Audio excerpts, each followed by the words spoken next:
जय हिंद दोस्तों, स्वागत है आप सभी का इस वीडियो में। मैं हूं मयूर मोगरे। अभी हाल ही में एमपीएससी मतलब महाराष्ट्र पब्लिक सर्विस कमीशन की प्रीलिम्स एग्जाम हुई है और उसमें जो क्वेश्चंस पूछे गए हैं उस पर हम थोड़ा एनालिसिस करने वाले हैं इस वीडियो में। अब अगर आप किसी और स्टेट से बिलोंग करते हो और आप अगर ये सोच रहे हो कि मैं तो यूपीएससी की प्रिपरेशन कर रहा हूँ या कर रही हूँ, तो मुझे इससे क्या मतलब।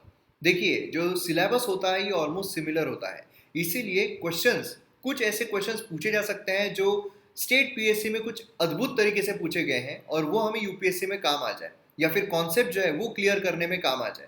तो इसीलिए भले ही आप यूपीएससी की प्रिपरेशन कर रहे हो, अगर आप दूसरे स्टेट से बिलोंग करते हो, फिर भी आपके लिए वीडियो इंपॉर्टेंट है। प्लस अगर आप एमपीएससी के एग्जाम के लिए प्रिपरेशन कर रहे हो, अगर आप महाराष्ट्र से बिलोंग करते हो और अपनी एग्जाम दी है, तो आपके लिए तो बहुत ज़्यादा इंपॉर्टेंट है ही। और अगर आप अगले एग्जाम के लिए भी प्रिपेयर कर रहे हो तो उसके लिए भी काफ़ी ज़्यादा इंपॉर्टेंट है। और खुशखबरी ये है कि जो ज्योग्राफी के क्वेश्चंस है, जो पॉलिटी के क्वेश्चंस है, वो ऑलमोस्ट सभी क्वेश्चंस हमें यहाँ पर जो एमएम एकेडमी ऐप है उससे देखने को मिल रहे हैं। तो जो फैमिली मेंबर्स हैं एमएम एकेडमी के, अगर उन्होंने एग्जाम दी है तो उनको ये दो जो सब्जेक्ट्स है क्वेश्चंस काफ़ी रूबरू लग रहे होंगे। और अगर हम बात करते हैं हिस्ट्री की, तो हिस्ट्री के जो क्वेश्चंस है मोस्टली यहाँ पर जो महाराष्ट्र है वहाँ की हिस्ट्री के क्वेश्चन जो है वो पूछे गए थे। एंड देन अगर हम बात करते हैं इकोनॉमी की, तो वहां पर भी अगर आप देखोगे तो ज्यादातर फैक्चुअल क्वेश्चन जो है वो पूछे गए। देन अगर हम करंट अफेयर्स की बात करते हैं तो उसमें भी ज्यादा फैक्चुअल क्वेश्चन जो है वही हमें देखने को मिले। मैथ्स द पेयर्स अगर हम देखते हैं तो बहुत सारे मैथ्स द पेयर्स जो है वो भी यहाँ पर पूछे गए थे। अब अगर हम जनरल ट्रेंड की बात करते हैं, मतलब यहाँ पर अगर हम जो डिफिकल्टी लेवल है उसकी बात करते हैं, तो मैं यहाँ पर मॉडरेट टू डिफिकल्ट इस पेपर को रखना चाहूंगा, क्योंकि यहाँ पर अगर आप देखोगे फैक्चुअल इन्फॉर्मेशन बहुत ही ज़्यादा पूछी गई है। मतलब जो चतुर बनकर यहाँ पर पढ़ाई किया होगा उसका पेपर जो है बहुत अच्छा गया होगा, लेकिन जिसने यूपीएससी के साथ रहकर इसकी पढ़ाई की होगी, कि यहाँ पर हम थोड़ा एनालिटिकल पॉइंट ऑफ व्यू से देखते हैं, क्योंकि यूपीएससी अगर आप देखोगे ज़्यादा एनालिटिकल पॉइंट ऑफ व्यू से रहती है, तो उनके लिए पेपर जो है वो थोड़ा टफ गया होगा। तो यहाँ पर सबसे पहले तो हम ज्योग्राफी जो है उसके कुछ क्वेश्चंस देखते हैं। देखिए, मैं सारे क्वेश्चंस नहीं ले रहा हूँ। मतलब समझ लीजिए, अगर आपने अच्छे तरीके से एमएम एकेडमी के लेक्चर्स देखे हैं तो आपको कम से कम एमएम एकेडमी के लेक्चर से 100 मार्क्स के आसपास दो आराम से मिल जाएंगे। मतलब 200 मार्क्स में से मोस्टली यहाँ पर जो महाराष्ट्र है उस लेवल का पूछा गया। मतलब लेवल आप देखिए इस तरीके की है कि एक पर्टिकुलर डिस्ट्रिक्ट में, मैं आपको एक एग्जाम्पल बता रहा हूँ, आप दूसरे स्टेट से भी अगर बिलोंग करते हो तो आपको एक लेवल बता रहा हूँ किस तरीके का लेवल था। अब पूरा महाराष्ट्र स्टेट है, उसमें एक पर्टिकुलर कोई डिस्ट्रिक्ट है, अब उसमें जो समझ लीजिए जिले होते हैं वो नॉर्थ टू साउथ अरेंज करना है। अब समझिए कि यहाँ पर अगर कोई महाराष्ट्र के ये कोने में रह रहा है, उसको ये कोने का अगर आप जिले पूछ रहे हो नॉर्थ टू साउथ लगाने के लिए, तो फिर मतलब क्या बनता है इसमें। तो इस तरह क्वेश्चन जो है वो भी देखने को मिले। मतलब फैक्चुअल से फैक्चुअल इतने जबरदस्त क्वेश्चन, इतने बुरी तरीके के क्वेश्चन जो है वो भी यहाँ पर देखने को मिले। तो इसलिए मैं यहाँ पर difficulty level moderate to hard जो है वो यहाँ पर रख रहा हूँ। खैर, तो यहाँ पर जब हम बात करते हैं ज्योग्राफी की, तो सब यहाँ पर वही मैं बोल रहा हूँ, सब नहीं ले रहे हैं, क्योंकि सब अगर लेंगे तो टाइम भी बहुत चला जाएगा। यहाँ पर हम सिर्फ समझ रहे हैं कि कैसे क्वेश्चन जो है वो आते हैं और कैसे हमें पढ़ाई करनी पड़ती है। तो यहाँ पर पहला क्वेश्चन जो है हमें देखने को मिल रहा है रिवर्स, एंड यहाँ पर डिटेल्स उसके बारे में दिए गए हैं, आपको मैच द पेयर यहाँ पर लगाना है। पहले यहाँ पर इंडस है, तापी है, नर्मदा है, कावेरी है। मतलब मेरे हिसाब से देखा जाए तो ये काफ़ी ईजी क्वेश्चन जो है वो निकल कर आता है, क्योंकि यहाँ पर आपको बेसिकली इनके जो डिटेल्स है वो बताने हैं। इंडस, यहाँ पर अगर आप इलिमिनेशन मेथड से भी जाओगे तो काफ़ी इजीली आप सॉल्व कर सकते हो। तो यहाँ पर सबसे पहले तो इंडस, सभी को पता है कि सिंधु नदी या फिर इंडस नदी जो है वो हमें नॉर्थ में देखने को मिलती है, मतलब जम्मू एंड कश्मीर जो है वहाँ पर देखने को मिलती है। बराबर है। तो अब तो खैर यूनियन टेरिटरी अलग अलग हो गए हैं, लद्दाख एंड जम्मू एंड कश्मीर, तो हम यहाँ पर कन्सिडर करते हैं समजने के लिए। म्हणजे काय आहे की जे सिंधू नदी आहे ती आपल्याला नॉर्थ डिरेक्शनमध्येच बघायला मिळते, नॉर्थमध्येच बघायला मिळते। तर बट ऑबियस आहे की आपल्याला नॉर्थमध्ये जे असेल ते इथे डिटेल्स बघावं लागेल, है ना। जो नॉर्थ में होगा वही यहाँ पर डिटेल देखने पड़ेंगे। मतलब क्या है, यहाँ पर semi arid highland Chhattisgarh, Chhattisgarh हमें नॉर्थ में देखने को मिलता है कि जम्मू एंड कश्मीर के बाद नहीं, वो सेंट्रल पार्ट में देखने को मिलता है। तो ये तो इसका जवाब होगा ही नहीं, मतलब वन तो रहेगा ही नहीं। तो वन में फर्स्ट ए में जहां पर भी वन है वो हम कट कर सकते हैं, तो एक भी जगह पर नहीं है। देन यहाँ पर rise in Tibet near the Mansarovar, अब यहाँ पर टिबेट जो है वो ऊपर देखने को मिलता है, तो हो सकता है ये जवाब हो। देन यहाँ पर सातपुड़ा रेंज, सातपुड़ा रेंज ये भी बैतूल मतलब मध्य प्रदेश मतलब सेंट्रल इसमें आ रहा है, तो थ्री भी इसका नहीं हो सकता है, तो हम यहाँ पर थ्री यहाँ पर दिया हुआ है तो उसको इलिमिनेट कर सकते हैं। देन उसके बाद राइज इन अमरकंटक हिल मध्य प्रदेश, अगर सेंट्रल हाईलैंड आ गया है फिर से, तो अगेन यहाँ पर फोर जो है इसको भी हम इलिमिनेट कर सकते हैं।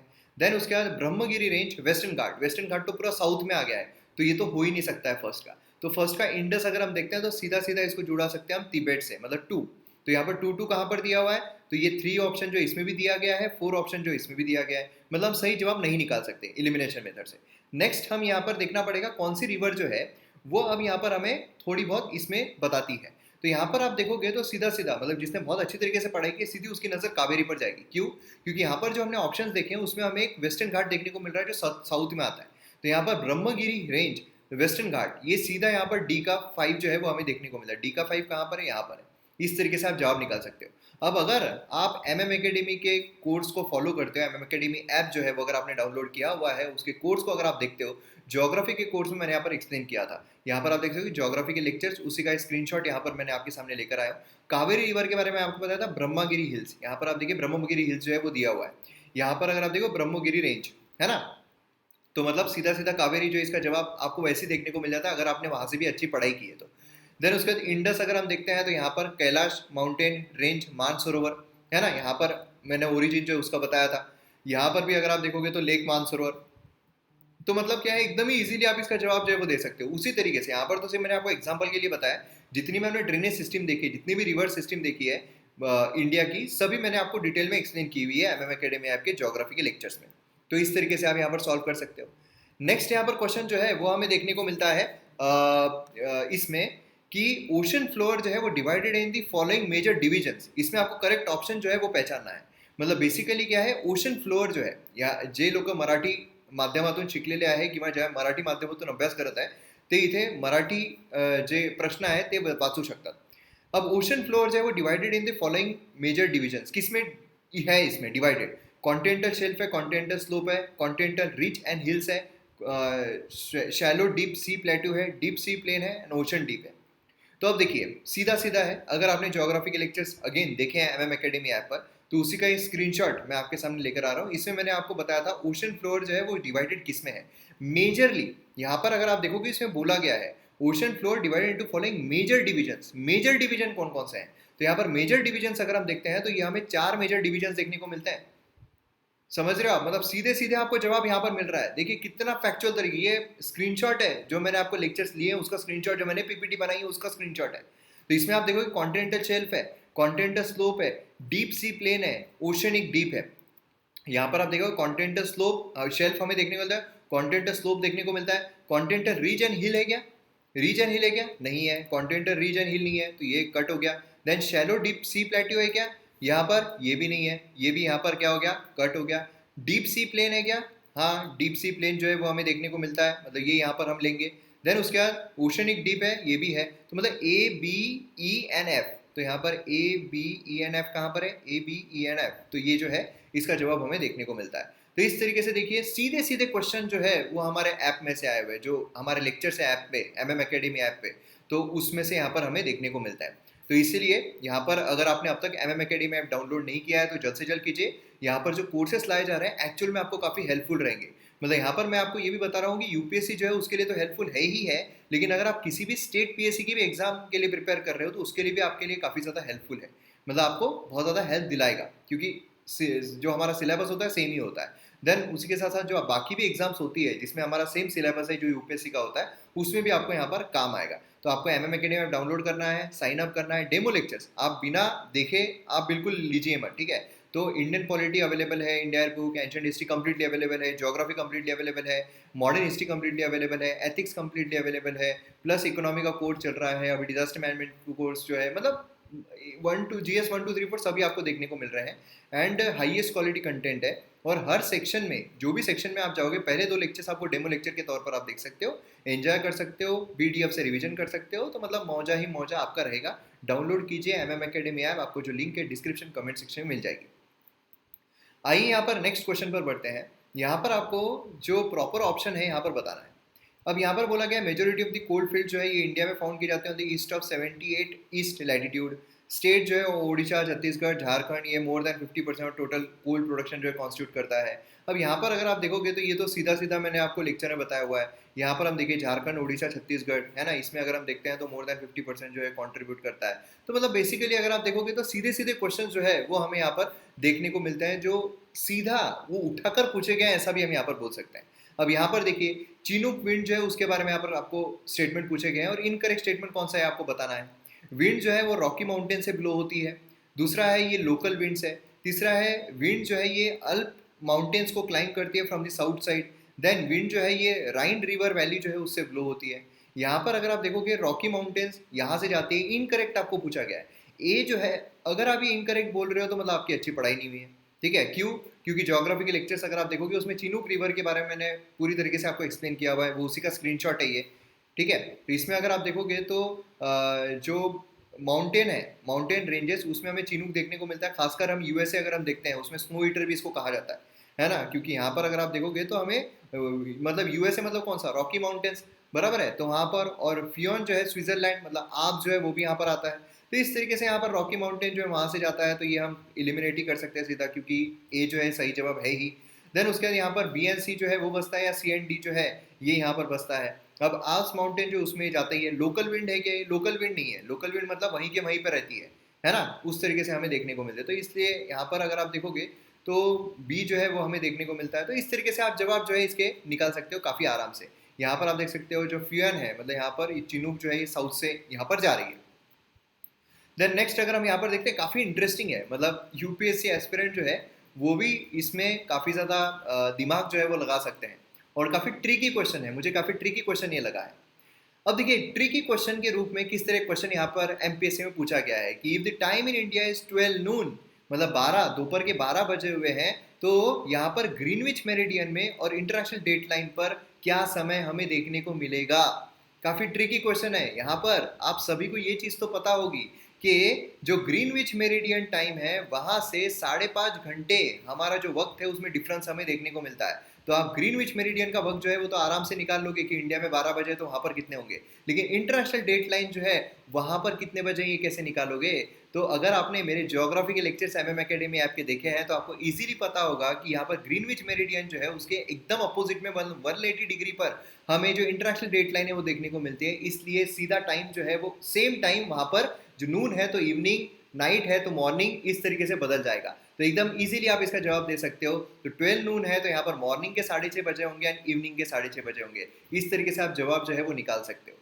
अब देखिए यहाँ पर मॉर्निंग में 6:30 क्यों बजे हैं, क्योंकि मैंने आपको ज्योग्राफी के लेक्चर जो उसमें एक्सप्लेन किया हुआ है। यहाँ पर आप देखोगे इंडियन टाइम जोन, ये ज्योग्राफी का लेक्चर जो है उसका यहाँ पर एक स्क्रीनशॉट है। इसमें मैंने आपको बताया था India 5 hours and 30 minutes ahead है ग्रीनविच मेरिडियम मीन टाइम से, अहेड है। मतलब हमें यहाँ पर इंडिया का टाइम दिया हुआ है, तो यहाँ पर अगर ग्रीनविच मेरिडियन है तो इससे अहेड है, आगे है। यहाँ पर अगर 1 बजा है तो यहाँ पर आगे रहेगा, 2 3 4 5 अहेड मतलब वो होता है। अब इंडिया में अगर हमें बताया गया है तो पीछे जाना है, मतलब कम करना पड़ेगा। तो यहाँ पर जब नून हुआ है मतलब दोपहर के 12 बजे हैं, मतलब यहाँ पर 12 के पहले का टाइम देखना पड़ेगा, 5.5 घंटे माइनस करने पड़ेंगे। तो यहाँ पर माइनस मतलब 6:30 मॉर्निंग के, ये बिल्कुल बराबर है, इवनिंग के 6:30 बजे रहेंगे क्योंकि एकदम अपोजिट में है, बराबर है। तो ये इसका जवाब हमें देखने को मिलता है। काफ़ी ट्रिकी क्वेश्चन है, मज़ा आ जाता है सॉल्व करने में। नेक्स्ट यहाँ पर हमें देखने को मिलता है विंड्स जो ब्लो हो रही है सब tropical high pressure belt towards the equator and low pressure, इसको क्या कहते हैं। एकदम ही मतलब पांचट सा क्वेश्चन है ये। इसमें अगर आप देखोगे तो सीधा मैंने आपको एक्सप्लेन किया था, इक्वेटर लो होता है जो इक्वेटर पर है, सब ट्रॉपिकल हाई होता है। इसमें क्या पूछा गया है, जो सब ट्रॉपिकल हाई से इक्वेटोरियल लो प्रेशर की तरफ जो आ रही है, मतलब यहाँ से जो इस तरफ जा रही है, इन विंड्स को क्या कहा जाता है। तो ट्रेड विंड जो है वो कहा जाता है ना। सीधा सीधा यहाँ पर जवाब जो है वो हमें यहाँ पर देखने को मिलता है। देन उसके बाद नेक्स्ट क्वेश्चन यहाँ पर हमें देखने को मिलता है कि जो सॉइल्स है इन महाराष्ट्र, उसके बारे में यहाँ पर आपसे पूछा गया। तो महाराष्ट्र स्पेसिफिक है, तो यहाँ पर regur soil, laterite, red soil, तो महाराष्ट्र स्पेसिफिक है, लेकिन फिर भी हमें ये सारे सॉइल जो है वो हमें आउट ऑफ महाराष्ट्र भी देखने को मिलते हैं। तो उसमें मैं सॉइल के चैप्टर मैंने ये सारी चीज़ें आपको एक्सप्लेन की है। देन उसके बाद हमें देखने को मिलता है कि मानसून विंड जो है वो क्या क्या रिस्पॉन्सिबल, एक्सटेंसिव लैंड, ये एक्सटेंसिव जेट स्ट्रीम, ये कौन कौन से हैं। तो वो भी मैंने आपको यहाँ पर, अगर आपको याद होगा तो हमारे ज्योग्राफी के जो लेक्चर्स है उसमें कौन कौन से फैक्टर्स रिस्पॉन्सिबल होते हैं वो एक्सप्लेन किया हुआ है। तो मतलब आप समझ रहे हो कि अगर आपने अच्छे तरीके से वीडियोस देखे हैं तो आपको इसके जवाब जो है वो आराम से आ जाते हैं। अब और भी ज्योग्राफी के क्वेश्चंस थे, लेकिन मैंने वो इंक्लूड नहीं किए क्योंकि इतने सारे अगर मैं बताते जाऊँगा तो फिर वक्त जो है वो ज़ाया हो जाएगा। अब यहाँ पर हम पॉलिटी पर आते हैं। अब पॉलिटी देखिए, मैंने पहले ज्योग्राफी क्यों लिया, पहले मैंने पॉलिटी क्यों नहीं दिखाया, क्योंकि पॉलिटी जो है उसका ट्रेंड 2000 समझ लीजिए 17-18 से ही, ठीक है, मतलब जब से मैंने यूट्यूब पर फ्री वाली पॉलिटी की सीरीज बनाई थी तब से ही यहाँ पर सभी क्वेश्चन जो है एमपीएससी में वो हमारे सीरीज में से ही आ रहे हैं। तो अब तो सोचिए कि अब तो मैंने यहाँ पर एमएम एकेडमी ऐप पर काफ़ी एडवांस सीरीज बना दी है पॉलिटी की, है ना। तो अब सोचिए कि क्या हुआ होगा।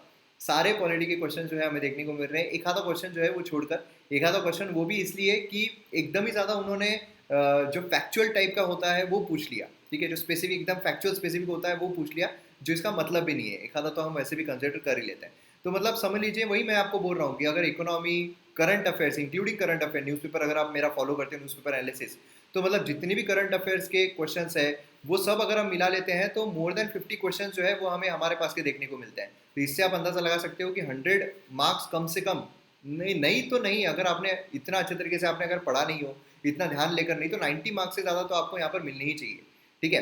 तो यहाँ पर अगर हम पॉलिटी की बात करते हैं तो यहाँ पर आपको सेंट्रल इंफॉर्मेशन कमीशन जो उसके बारे में करेक्ट स्टेटमेंट जो है वो पूछे गए हैं। तो पहला है, ये कॉन्स्टिट्यूशनल बॉडी है एंड इसमें chief information commissioner, not more than 5 information commissioner देखने को मिलते हैं। अब अगर आपने मेरा पॉलिटी के लेक्चर्स देखे हैं MM अकेडमी ऐप पर, तो ये देखिए मैं भी दिख रहा हूँ, तो उसी का स्क्रीनशॉट लिया हुआ है मैंने। तो यहाँ पर अगर चीफ इन्फॉर्मेशन कमिश्नर होते हैं, नॉट मोर देन 10 यहाँ पर हमें देखने को मिलते हैं एंड ये कॉन्स्टिट्यूशनल भी नहीं है, ठीक है। तो इसीलिए पहला जो स्टेटमेंट है ये अपने आप ही यहाँ पर गलत हो जाता है। देन यहाँ पर अगर हम देखते हैं तो क्या बोला गया यहाँ पर, करेक्ट कौन सा ये पूछा गया है, CIC एंड इन्फॉर्मेशन अपॉइंट किए जाते हैं प्रेसिडेंट के द्वारा on the recommendation of committee headed by the home minister. अब यहाँ पर अगर आप देखोगे तो appointed by the president on the recommendation of committee, यहाँ पर कमिटी अगर हम देखते हैं हेड किसके द्वारा की जा रही है, प्राइम मिनिस्टर जो है उनके द्वारा की जा रही है। तो अपने आप यहाँ पर क्या हो जाता है, ये भी स्टेटमेंट यहाँ पर हो जाता है गलत। Then hold the office for the term of 5 years और until they attain the age of 670 years. अब देखिए यहाँ पर क्वेश्चन क्यों पूछा गया था, क्योंकि करंट में चल रहा था कि गवर्नमेंट ने अभी यहाँ पर काफ़ी सारे चेंजेस, अमेंडमेंट जो है इसमें किए हैं। तो यहाँ पर अगर आप देखोगे तो prescribed by central government, tenure जो है प्रिस्क्राइब बाय सेंट्रल गवर्नमेंट और until 65 years, not eligible for reappointment. तो यहाँ पर अगर आप देखोगे तो ये जो है ये भी गलत हो जाता है। और इसमें अगर आप लास्ट देखोगे तो अपने आप ही ये सही हो जाता है, नॉट एलिजिबल फॉर रीअपॉइंटमेंट यहाँ पर बोला गया है।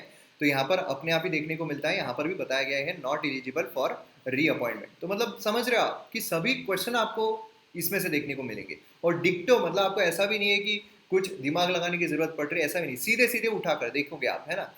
नेक्स्ट क्वेश्चन यहाँ पर देखते हैं, पॉलिटी का क्वेश्चन पूछा गया है कि इंटर स्टेट काउंसिल जो है इंडिया में, उसकी ज्यूरिसडिक्शन के बारे में कौन सा यहाँ पर एक्सक्लूड किया गया है, कौन सा नहीं आता है, ये पूछा गया है।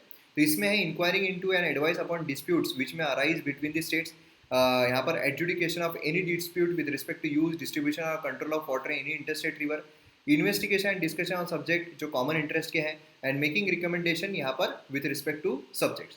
अब इसमें अगर आपने इंटरस्टेट काउंसिल जो है उसका पढ़ा होगा तो उसी का स्क्रीनशॉट है MM अकेडमी ऐप के लेक्चर का। इसमें अगर आप देखोगे तो कौन सी की ड्यूटीज़ है, इंक्वायरिंग इनटू डिस्प्यूट जो स्टेट्स के बीच में हो रहे हैं, enquiring and advice upon disputes जो अराइज हो रहे हैं, मतलब बिल्कुल सही है। देन उसके बाद हमें देखने को मिलता है इन्वेस्टिगेशन एंड डिस्कशन, तो यहाँ पर इन्वेस्टिगेटिंग एंड कॉमन इंटरेस्ट है तो ये भी बिल्कुल है। देन उसके बाद यहाँ पर आता है मेकिंग रिकमेंडेशंस, तो यहाँ पर रिकमेंडेशन जो है वो यहाँ पर देने हैं तो ये भी है, ये वाला नहीं है। तो मतलब जवाब जो है ये वाला रहेगा, समझ रहे हो आप। तो मतलब बी इसका जवाब जो है वो हमें देखने को मिलता है। समझ रहे हो किस तरह क्वेश्चन आपको आ सकते हैं और किस तरीके से आपको पढ़ना है, सीधे सीधे आ रहे हैं, सीधे सीधे। देन उसके बाद यहाँ पर जो अपॉइंटमेंट है एज अ जज ऑफ हाई कोर्ट, तो कौन सा यहाँ पर रॉन्गली लिस्टेड किया गया कि गलत है इसमें से। तो he must be held judicial office in the territory of India for 10 years, India के टेरिटरी में 10 ईयर्स के लिए उसने जुडिशियल ऑफिस हेल्ड करना चाहिए। देन एडवोकेट रहना चाहिए हाई कोर्ट का 10 साल के लिए। देन है कि वो प्रेसिडेंट राष्ट्रपति के ओपिनियन में डिस्टिंग्विश जूरिस्ट रहना चाहिए या फिर नन ऑफ द अबव। तो इसमें अगर आप देखोगे तो सीधा सीधा हाई कोर्ट का अगर आप निकालते हो, ये मैं दिख रहा हूँ यहाँ पर हाई कोर्ट का, यहाँ पर स्क्रीनशॉट लिया है मैंने, हाई कोर्ट में जो क्वालिफिकेशन एक्सप्लेन किया है उसमें सिटीजन रहना चाहिए, ये तो उसमें दिया ही नहीं है। जुडिशियल ऑफिस रहना चाहिए इंडिया में 10 साल के लिए, ये judicial office held judicial office 10 years, बिल्कुल सही है। देन एडवोकेट रहना चाहिए हाई कोर्ट का फॉर 10 ईयर्स, तो यहाँ पर एडवोकेट जो है वो रहना चाहिए फॉर 10 ईयर्स, ये भी बिल्कुल सही है। देन उसके बाद यहाँ पर मैंने आपको स्क्रैच करके बताया था कि सुप्रीम कोर्ट में ये चीज़ लगती है कि डिस्टिंग्विश जूरिस्ट रहना चाहिए in the opinion of president, लेकिन ये हाई कोर्ट के जजेस के लिए अप्लीकेबल नहीं है, ये मैंने आपको मिटा कर भी बताया था कि नहीं है। एंड वही चीज़ यहाँ पर डाली गई कि he must opinion of president distinguish jurist, तो ये नहीं होता है, यही इसका जवाब है। समझ रहे हो, है ना, समझ रहे हो, समझ रहे हो। तो यहाँ पर अगर आप देखोगे next question, speaker of Lok Sabha जो उनकी पोजीशन के बारे में पूछा गया है। सैलरी अलाउंसेस जो है चार्ज किए जाते हैं on the concert fund of India, ठीक है, चार्ज किए जाते हैं on the concert fund of India. Then यहाँ पर उसके पास वोटिंग पावर नहीं होती except in the case of tie, speaker के पास। देन वो रिमूव किए जा सकते हैं, resolution pass by majority of the member present and voting in the house, present and voting in the house मतलब सिंपल मेजोरिटी से रिमूव किए जा सकते हैं।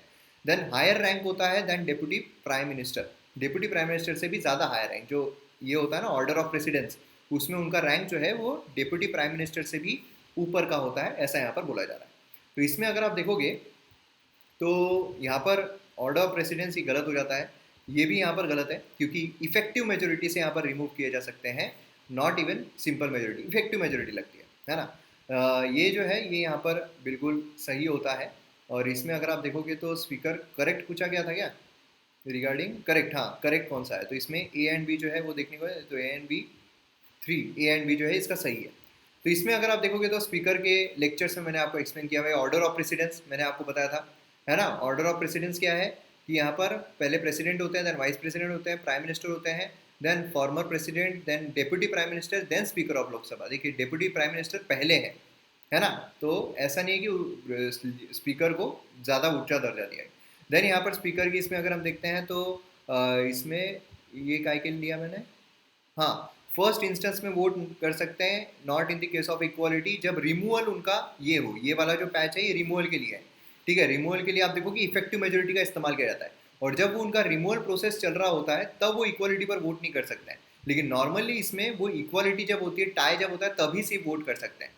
देन इंडिपेंडेंस एंड इम्पार्शियलिटी अगर हम देखते हैं तो यहाँ पर बोला गया है they are charge on the concert fund of India, है ना, सैलरी अलाउंसेस। तो यहाँ पर ये बोला salary allowances are charge on the concert fund of India, सीधा सीधा स्टेटमेंट उठाकर सीधा सीधा देख सकते हो आप।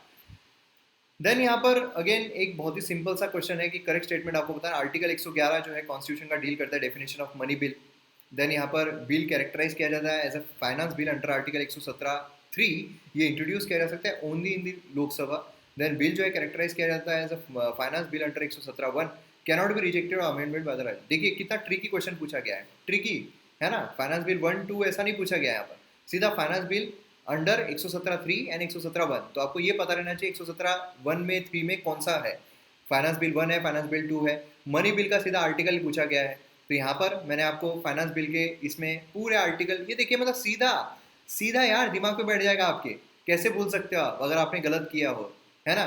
यहाँ पर अगर आप देखो मनी बिल आर्टिकल 110 में दिया हुआ है, तो यहाँ पर सीधा सीधा ही गलत हो जाता है, 111 में थोड़ी दिया हुआ है भाई साहब, गलत हो जाता है। देन यहाँ पर फाइनेंस बिल 1 जो है, फाइनेंस बिल 1 है 117(1), फाइनेंस बिल 1 मतलब अगर 117(1) की बात हो रही है, फाइनेंस बिल 1 की बात हो रही है, कहाँ हो रही है, यहाँ पर हो रही है, ये कौन सा है, फाइनेंस बिल 1 है। देन 117(3) कौन सा है, 117(3) जो है ये बात कर रहा है फाइनेंस बिल 2 की, मतलब यहाँ पर जो 117(3) है ये बात कर रहा है फाइनेंस बिल 2 की, समझ रहे हो। तो मतलब इसमें क्या है, इसमें बोला गया है finance bill cannot be rejected amendment by the Rajya Sabha 1 जो है। तो यहाँ पर आप देखिए फाइनेंस बिल 1 जो है, इसमें मैंने क्या बताया था कि बोथ कैन बी रिकमेंडेड, कहाँ गया हो, ये hence it can be either rejected और अमेंडेड बाय द राज्यसभा। क्या बोला गया है, hence it can be either rejected और अमेंडेड, इट कैन बी, यहाँ पर क्वेश्चन में क्या बोला गया है, क्वेश्चन में बोला गया है कि इट कैनॉट बी रिजेक्टेड और अमेंडेड बाय द राज्यसभा, सीधा सीधा गलत हो जाता है। देन उसमें यहाँ पर ए एंड सी अगर गलत है, ठीक है, ए एंड सी अगर गलत है और करेक्ट पूछा गया है, तो ए जो है वो गलत है, बराबर है, सी जो है ये भी गलत है, मतलब जवाब जो है वो अपने आप ये रहेगा, आपको दूसरा देखने की जरूरत ही नहीं है। तो देखिए सीधे सीधे स्टेटमेंट जो है वो लेक्चर में से आए हुए, जो मैंने लेक्चर लिए हुए किस पर, MM Academy ऐप पर, तो अभी डाउनलोड कर लो यार MM Academy ऐप, देखिए आप कितना फायदेमंद है MPSC के लिए भी।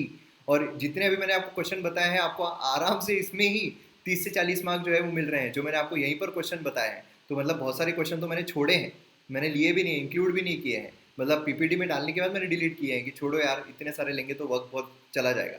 नेक्स्ट यहाँ पर है जुडिशियल एक्टिविज्म के बारे में बोला गया है। तो लेजिस्लेचर जुडिशियल एक्टिविज्म कब होता है, तो जब लेजिस्लेचर फेल होता है अपनी रिस्पॉन्सिबिलिटी डिस्चार्ज करने के लिए, हंग असेंबली हंग लेजिस्लेचर जब होता है, गवर्नमेंट जब अपना बेसिक राइट प्रोटेक्ट नहीं कर सकती है, मिसयूज होता है कोर्ट का। तो देखिए यहाँ पर जुडिशियल एक्टिविज्म के बारे में पूरी डिटेल्स यहाँ पर मैंने आपको बताया कि जुडिशियल रिव्यू क्या है, जुडिशियल एक्टिविज्म क्या है। देन उसके बाद यहाँ पर कौन कौन से मसलों में हो सकता है, जैसे कि यहाँ पर आप देख सकते हो कि जब लेजिस्लेचर जो है वो अपनी रिस्पॉन्सिबिलिटी डिस्चार्ज नहीं कर सकती है, तो मतलब देखो कि आप सीधे सीधे यहाँ पर सीधे पूछे गए हैं कि लेजिस्लेचर जो है वो डिस्चार्ज नहीं कर सकते अपनी रिस्पॉन्स, तो मतलब सीधे सीधे स्टेटमेंट पूछे गए हैं।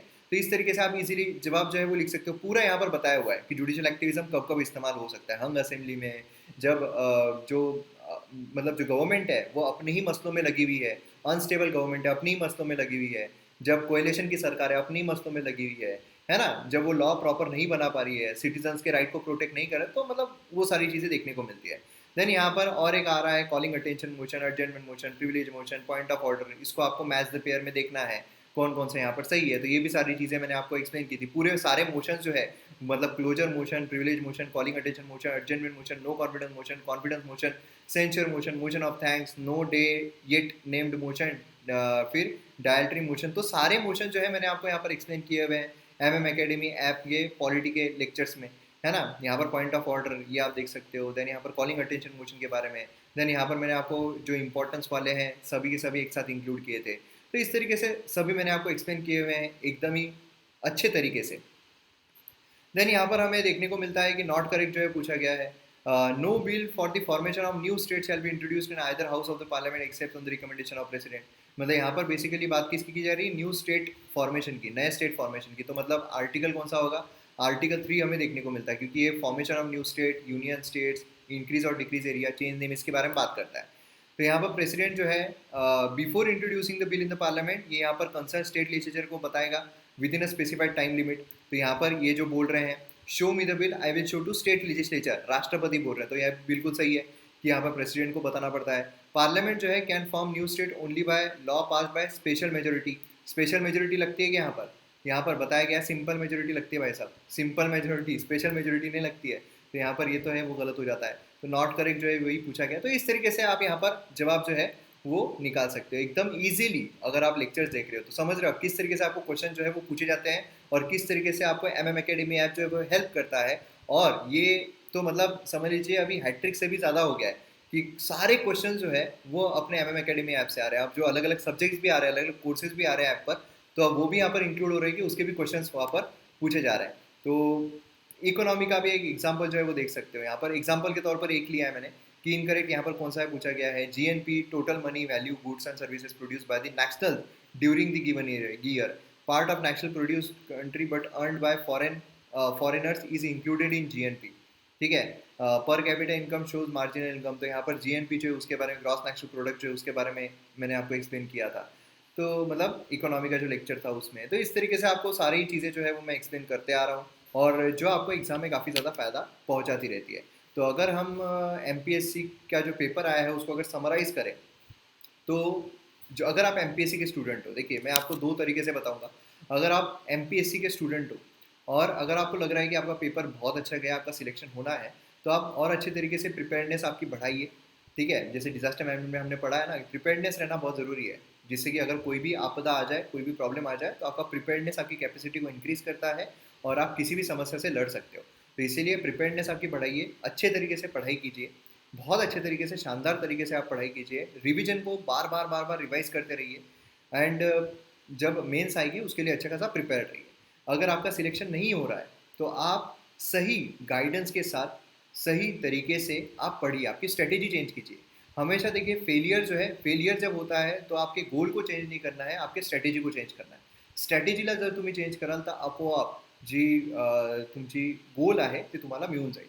ठीक है, एंड अगर आप यूपीएससी के प्रिपरेशन कर रहे हो तो इससे आप सीखिए कि कैसे हमें दिमाग लगाकर जो चीज़ें हैं उनको पढ़ना है। और अगर आप एमएम एकेडमी फैमिली मेंबर्स हो, आपने एमएम एकेडमी का सब्सक्रिप्शन लिया है, लोएस्ट प्राइजेस है, जहां आपको बाकी जगहों पर एक महीने का जितना चार्ज होता है उससे भी कम में आपको यहाँ 1 साल का मिल रहा है। आराम से 1 साल का लेकर आप आराम से सब कुछ देख सकते हो। हमारा मोटिव है हर गाँव से सितारे निकलेंगे और हम निकाल कर रहेंगे। तो इसीलिए यहाँ पर पर्टिकुलरली जो फाइनेंशियली स्टेबल नहीं है उनके लिए इतना हाईएस्ट क्वालिटी आप देख रहे हो, डायरेक्ट क्वेश्चन आ रहे हैं, तो उनके लिए यहाँ पर क्वालिटी कंटेंट जो है वो लाने का हम कोशिश जो है वो करते रहते हैं।